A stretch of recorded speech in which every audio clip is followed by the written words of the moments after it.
Regulation of gene expression. Gene expression का मतलब होता है डीएनए से आरएनए का बनना और आरएनए से प्रोटीन का बनना। इस प्रोसेस का रेगुलेशन कैसे किया जाता है, आओ जानें। यूकैरियोट्स में जीन रेगुलेशन ट्रांसक्रिप्शनल लेवल पे किया जाता है, यानी कि ट्रांसक्रिप्शन ही मत होने दो। प्रोसेसिंग लेवल पे किया जाता है, यानी हीटेरोजीनस न्यूक्लियर आरएनए को एमआरएनए में चेंज ही ना होने दो।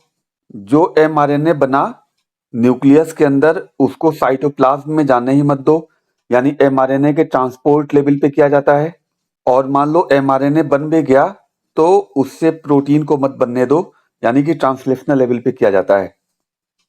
लेकिन प्रोकैरियोट्स में जीन रेगुलेशन ज्यादातर ट्रांसक्रिप्शन इनिशिएशन के लेवल पे किया जाता है और ये कुछ रेगुलेटरी प्रोटीन्स की हेल्प से किया जाता है। और ये रेगुलेटरी प्रोटीन्स दोनों तरह की होती हैं, एक्टिवेटर्स भी होती हैं और रिप्रेसर्स भी होती हैं। एक्टिवेटर्स रेट ऑफ ट्रांसक्रिप्शन को बढ़ाने का काम करती हैं और रिप्रेसर्स रेट ऑफ ट्रांसक्रिप्शन को या तो कम करती हैं या ट्रांसक्रिप्शन ही रोक देती हैं। The lac operon. प्रोकैरियोट्स में जीन रेगुलेशन कैसे होता है, आओ लैक ओपेरॉन के थ्रू समझें। लैक ओपेरॉन की discovery Francois Jacob and Jacques Monod ने की थी। लैक ओपेरॉन में पॉलीसिस्टोनिक जीन होती है जिसमें 3 सिस्टॉन होते हैं, Z, Y एंड A।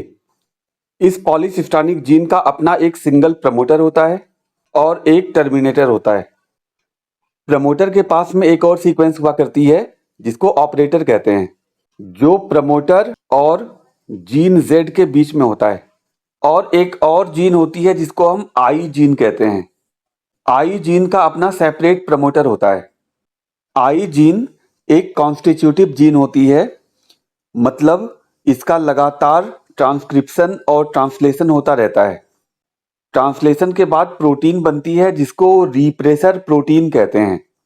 जब मीडियम में इंड्यूसर एब्सेंट होता है तब ये रिप्रेसर प्रोटीन जा करके ऑपरेटर से बाइंड कर जाती है और जब तक रिप्रेसर ऑपरेटर से बाइंड है तब तक यहाँ पे आरएनए पॉलीमरेज की असेंबली नहीं हो पाएगी, मतलब आरएनए पॉलीमरेज यहाँ बाइंड नहीं हो पाएगा।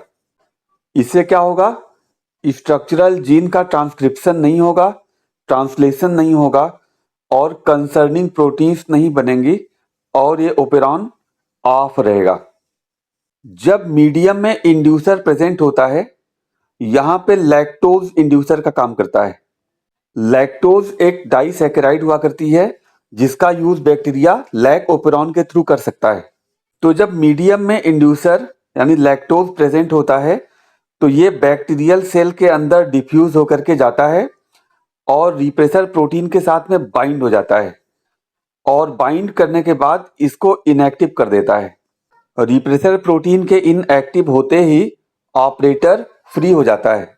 अब यहाँ पे आरएनए पॉलीमरेज आराम से आकर के बाइंड हो सकता है और ट्रांसक्रिप्शन स्टार्ट कर सकता है। ट्रांसक्रिप्शन के बाद ZYA जीन एक कॉमन एमआरएनए बनाते हैं जिसको पॉलीसिस्टोनिक एमआरएनए कहते हैं। और जब इस एमआरएनए का ट्रांसलेशन होता है तो 3 तरह के एंजाइम्स बनते हैं, beta galactosidase, galactoside permease and transacetylase. Beta galactosidase lactose को ग्लूकोज और गैलेक्टोज में तोड़ देता है, जिनका यूज बैक्टीरिया मेटाबोलाइट के तौर पे करता है एनर्जी प्रोडक्शन के लिए। Permease enzyme bacterial cell membrane को लैक्टोज के लिए परमेबल बना देता है। इससे ज्यादा लैक्टोज मीडियम से डिफ्यूज होकर के बैक्टीरियल सेल के साइटोप्लाज्म में जाने लगता है, जिसके ब्रेकडाउन से बैक्टीरिया को एनर्जी मिलती है। और एंजाइम ट्रांस एसिटलेज बैक्टीरियल सेल के डिटॉक्सिफिकेशन में इन्वॉल्व होता है और ये बहुत से मॉलिक्यूल्स के ऊपर एसिटिल ग्रुप का ट्रांसफर करता है। लैक ओपेरॉन को इंड्यूसिबल ओपेरॉन कहते हैं क्योंकि लैक्टोज इंड्यूसर का काम कर रहा है और लैक्टोज इस ओपेरॉन को ऑन कर देता है।